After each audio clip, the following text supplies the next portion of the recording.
वहाँ पे प्लॉट्स वो बेच रहे हैं, तो जो कॉस्ट है प्लॉट का वो है 1.2 करोड़ और जो एरिया है वो है 1500 square feet. Okay. It's a gated community. तो जस्ट वांटेड टू अंडरस्टैंड कि इसमें इन्वेस्ट करना इज वाइज डिसीजन और नॉट। राइट। और उसमें बराबर में ही 2 टोल पड़ते हैं इस प्रॉपर्टी के पास में ही। अच्छा, ठीक है। पनवेल, हाँ जी। हाँ जी, हाँ, काफ़ी एक्टिविटी अब वहाँ पर है क्योंकि ट्रांस हार्बर लिंक आ गया है, एयरपोर्ट की बातें हैं ही और कनेक्टिविटी टू पुणे और तमाम चीज़ें। तो गोदरेज सिटी ये प्रोजेक्ट है आशीष जी, यहाँ पर ये प्लॉट देख रहे हैं, एक 1500 स्क्वायर फीट का है, 1.2 सीआर उसकी एक एस्टिमेटेड प्राइस है और ये सब कुछ इनको मिल जाएगा 2025 तक, जो भी वो कम्युनिटी तैयार करेगी गोदरेज। कैसा रहेगा ये इन्वेस्टमेंट इनके लिए?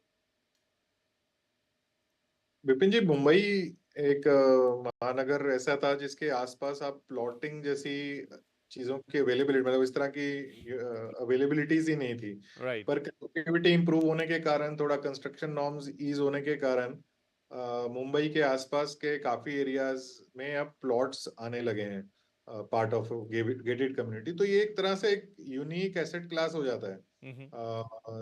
तो एज लॉन्ग एज कनेक्टिविटी ठीक है, प्रॉपर्टी की, ऑनेस्ट मैंने वहां तक कभी ड्राइव नहीं किया तो मैं नहीं बोल सकता हूँ। बट जैसे आपने बोला कि ट्रांस हार्बर लिंक, इसके कारण मुंबई मेन सिटी का एक्सेस तो बहुत ही अच्छा हो गया है। लेकिन अगर कोई नवी मुंबई पनवेल वगैरह में काम कर रहा है, नवी मतलब वाशी से लेके पनवेल के बीच में कहीं पे भी काम कर रहा है, तो वो इस लोकेशन में रह के एक अपना घर अगर बना के रहना चाहता है या इन्वेस्ट करके रहना चाहता है, तो वो तो बेनिफिट ले ही सकते हैं अगर ये एसेट क्लास मुंबईकर्स एक्सेप्ट करना शुरू कर दें। और क्यों नहीं करेंगे जब बाकी सब शहरों में प्लॉट्स की इतनी डिमांड रहती है।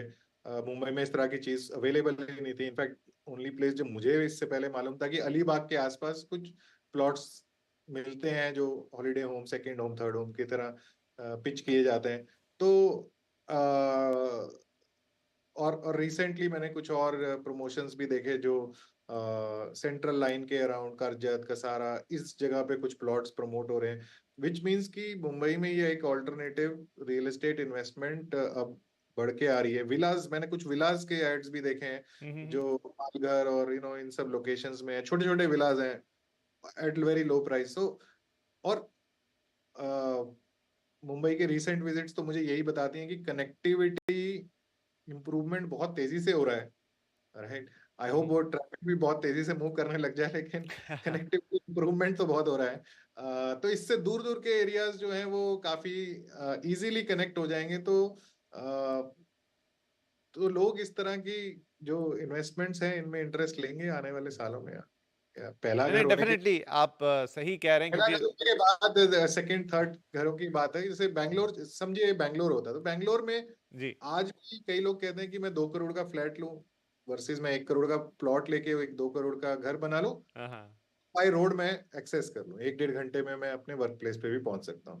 जो कि मुंबई में ऐसी बेनिफिट्स नहीं थे। तो अगर ये हो जाते हैं तो डेफिनेटली फर्स्ट इन्वेस्टमेंट भी इस तरह की चीजों में की जा नहीं, सकती है। आपने बिल्कुल 2 बातें तो बहुत ही मार्के की कही है आशीष जी की, मैंने भी पहले कभी नहीं सुना। अब मैं तो यहीं रहता ही हूँ कि प्लॉट्स कहीं अवेलेबल होते थे तो वो इतने दूर जहाँ पर आप सेकंड होम के बियॉन्ड नहीं सोच सकते हैं।